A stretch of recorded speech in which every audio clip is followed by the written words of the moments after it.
ان حضرات کو ہم سے بہت زیادہ تجربہ ہے، یہ بتاتے ہیں کہ جب جا کے پتہ کیا جاتا ہے تو اسکولوں میں ہمارے بچوں کی بڑی تعداد اللہ کے رسول صلی اللہ علیہ وسلم کا نام نہیں جانتی۔ کیا اللہ تعالیٰ کہ ہاں وہ لوگ مسلم شمار ہو سکتے ہیں جنہوں نے رسول کو جانا بھی نہیں؟ ایمان تو بات کی بات ہے، پہلے جانا تو جائے۔ نہ جانے کتنے لوگ ایسے ہیں جو توحید کا مطلب نہیں جانتے،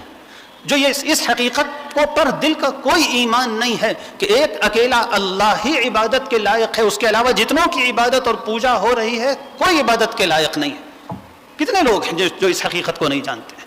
اب اس حقیقت کو نہ جان کر باقی ہم نے اپنے بچوں کو تعلیم بھی دے دی، دکان بھی کرا دی، کاروبار بھی کرا دیا، سب کچھ کرا دیا، لیکن وہ جنت میں جانے کے لائق تو نہیں، ان کی نجات تو ممکن نہیں۔ کتنے اپنے بچوں کے کیسے دشمن ہیں وہ والدین، اور کیسے غیر خیر خواہ ہیں، اور ان کے لیے صحیح سچی اور صحیح ہمدردی سے بالکل خالی ہیں وہ لوگ جو اپنے بچوں